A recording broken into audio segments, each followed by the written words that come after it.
Konsili Oikumenes dalam Gereja Katolik atau Gereja Katolik Roma yang merupakan gereja Kristen terbesar di dunia dengan jumlah umat terbaptis sekitar 1,4 miliar pada tahun 2021, dan Gereja Ortodoks Timur atau Gereja Ortodoks merupakan gereja yang terbesar kedua dengan jumlah umat sekitar 300 juta. Adalah pertemuan seluruh uskup keseluruhan gereja untuk membahas dan mengambil keputusan yang menyangkut doktrin gereja dan aturan praktisnya. Kata oikumenes berasal dari bahasa Yunani oikumene. Secara harfiah berarti didiami atau dihuni. Ini adalah istilah yang dipakai untuk menunjukkan wilayah Kekaisaran Romawi, karena konsili-konsili yang pertama dilaksanakan dalam teritori Kekaisaran Romawi. Kata oikumene selanjutnya mengalami perluasan makna, menunjukkan seluruh tempat yang dihuni oleh umat manusia, dengan kata lain, seluruh dunia. Keseluruhan gereja dipahami oleh kebanyakan orang Kristen Ortodoks Timur berarti mencakup seluruh yurisdiksi Ortodoks Timur dalam persekutuan penuh satu sama lain. Ini tidak mencakup Gereja Katolik Roma atau anggota-anggotanya dari Ritus Timur. Segelintir kaum Ortodoks menganggap sebuah konsili sepenuhnya oikumenes hanya apabila konsili itu melibatkan semua patriarkat kuno, termasuk Roma. Namun ini bukan pandangan arus utama Ortodoks. Demikian pula, Gereja Katolik Roma memahami keseluruhan gereja dalam arti hanya mereka yang berada dalam persekutuan penuh dengan Gereja Katolik Roma. Lagi-lagi, beberapa orang Katolik menganggap bahwa sebuah konsili oikumenes harus melibatkan gereja-gereja timur dalam pengertian selengkap-lengkapnya. Seperti yang sering dikatakan oleh Paus Yohanes Paulus II, gereja perlu bernafas dengan kedua paru-parunya. Pertemuan-pertemuan yang lebih bersifat setempat disebut sinode. Tetapi perbedaan antara sinode dengan konsili tidak begitu jelas dan tajam. Namun, kedua gereja ini dan banyak gereja Protestan mengakui keabsahan ketujuh konsili oikumenes, kecuali konsili Quinisex yang ditolak oleh Gereja Katolik, namun dianggap sebagai bagian dari konsili ke-6 oleh Gereja Ortodoks.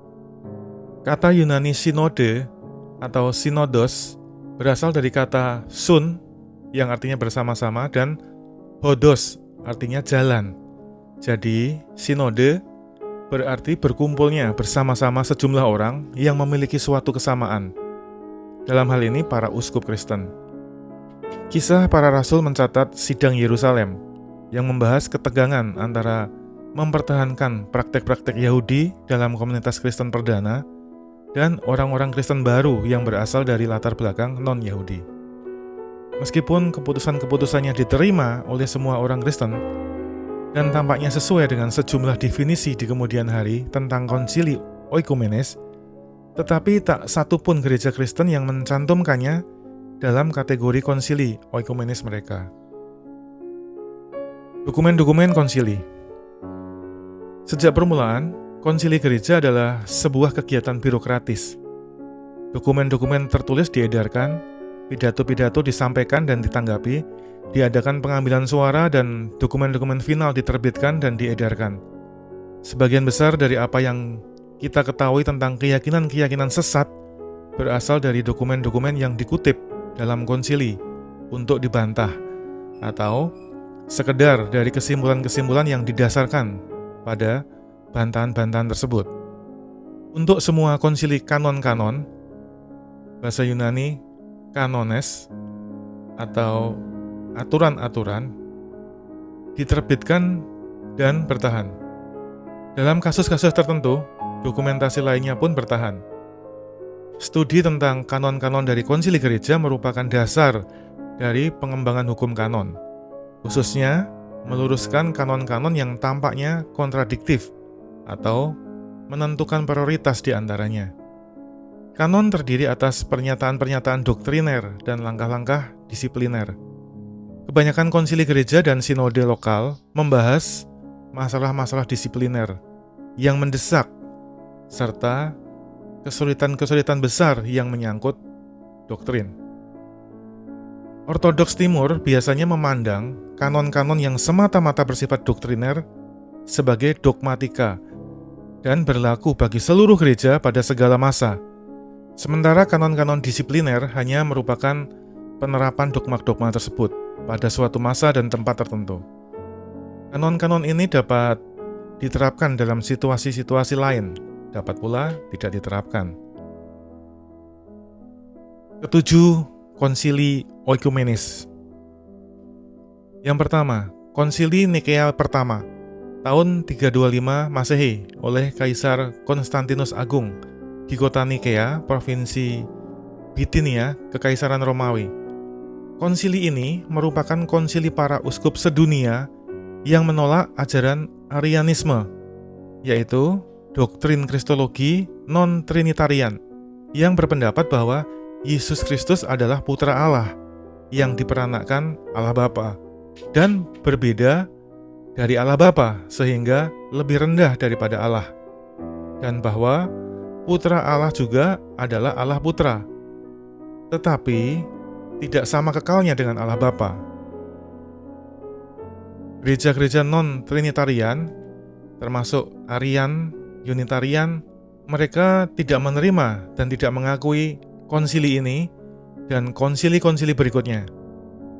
Non-trinitarian artinya menolak doktrin kekristenan arus utama mengenai konsep Trinitas atau Tritunggal, yaitu ajaran bahwa Allah memiliki 3 hipostasis atau pribadi dalam satu hakikat atau usia yang tidak terpisahkan.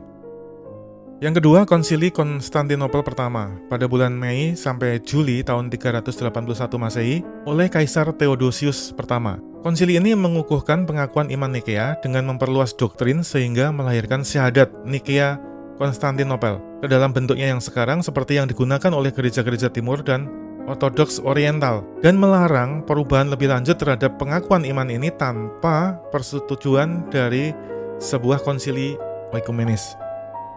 Yang ketiga, konsili Efesus pada bulan Juni sampai Juli tahun 431 Masehi oleh Kaisar Theodosius kedua.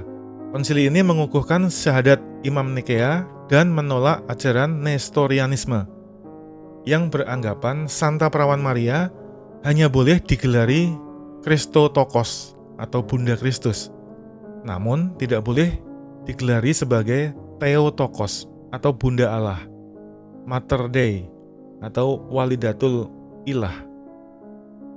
Konsili ini dan semua konsili berikutnya tidak diakui oleh gereja-gereja Asiria. Yang keempat, konsili Kalsedon pada bulan Oktober sampai November tahun 451 Masehi di Kalsedon, Bitinia, Asia Kecil.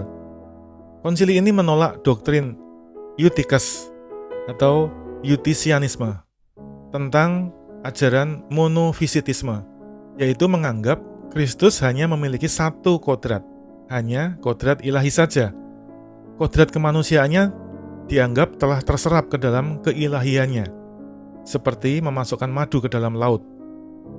Konsili ini mendeskripsikan dan menekankan tentang 2 kodrat Kristus, yaitu kodrat manusiawi dan kodrat ilahi, manusia sejati dan Allah sejati.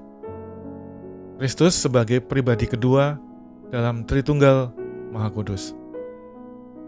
Konsili ini dan semua konsili berikutnya tidak diakui oleh persekutuan gereja-gereja ortodoks oriental yang umumnya berada di daerah Mesir, Ethiopia, Eritrea, India, Suria, Turki, Armenia, Sudan, dan Asia Barat.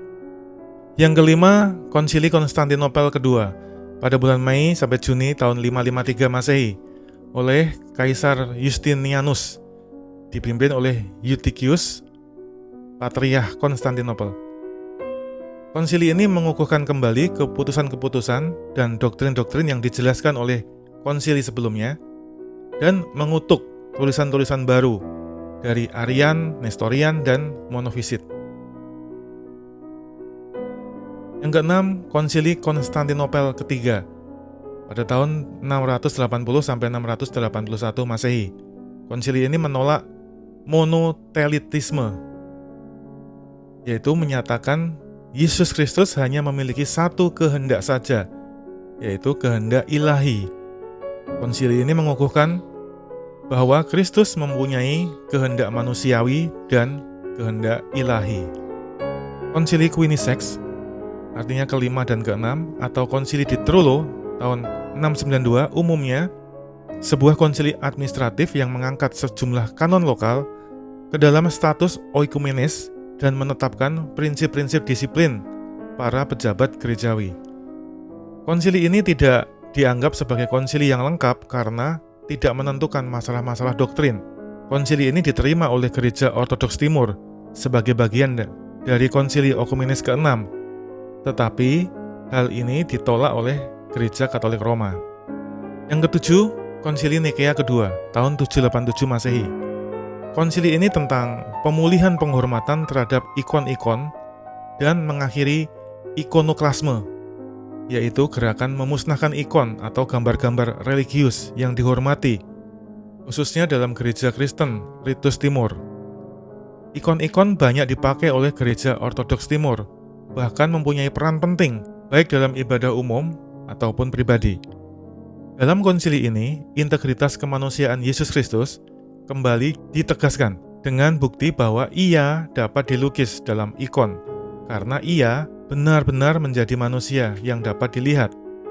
Selain 7 konsili oikumenes ini, setidaknya masih ada 14 konsili lagi yang dilakukan atau diterima oleh Gereja Katolik Roma, namun tidak diterima oleh sebagian besar Gereja Ortodoks Timur, mengingat di antara keduanya terjadi skisma besar. Reaksi gereja terhadap 7 konsili oikumenes. Yang pertama, Gereja Katolik Roma dan Gereja Ortodoks Timur menerima 7 konsili oikumenes. Yang kedua, Gereja Protestan menerima dengan catatan. Banyak gereja Protestan, khususnya gereja-gereja yang tergolong pada tradisi magisterial, seperti Luteranisme dan Anglikanisme, menerima ajaran-ajaran dari ketujuh konsili yang pertama, tetapi tidak mengakui wibawa konsili itu pada tingkat yang sama seperti yang diberikan oleh Gereja Katolik Roma dan Gereja Ortodoks Timur. Sebagian gereja Protestan, termasuk gereja fundamentalis dan non-trinitarian, mengutuk konsili oikumenes karena alasan-alasan lain. Independensi atau kongregasionalisme di antara kaum Protestan mencakup penolakan terhadap struktur pemerintahan atau otoritas apapun yang mengikat di atas jemaat-jemaat lokal. Yang ketiga, Persekutuan Ortodoks Oriental hanya menerima 3 konsili yang pertama, yaitu Konsili Nikea pertama tahun 325, Konsili Konstantinopel pertama tahun 381, dan Konsili Efesus tahun 431. Berikutnya, Gereja Asiria di timur hanya menerima Konsili Nikea pertama tahun 325 dan Konsili Konstantinopel pertama tahun 381. Mormonisme tidak menerima satupun dari ketujuh konsili. Gereja Yesus Kristus dari orang-orang suci zaman akhir atau Mormon menolak konsili oikumenes pada abad-abad pertama karena mereka anggap sebagai upaya manusia yang sesat tanpa bantuan ilahi untuk memutuskan masalah-masalah doktrin, seolah-olah doktrin harus diturunkan melalui perdebatan demokratis atau politik dan bukan melalui pewahyuan. Pengimpunan konsili seperti itu bahkan dianggap sebagai cukup bukti bahwa gereja Kristen yang asli telah jatuh ke dalam kemurtatan dan tidak lagi secara langsung dipimpin oleh otoritas ilahi. Berikutnya, gereja-gereja non-trinitarian tidak menerima satupun konsili. Gereja-gereja non-trinitarian termasuk diantaranya adalah Arianisme, Unitarian, Saksi-saksi Yehuwa, dan lain-lain. Terima kasih.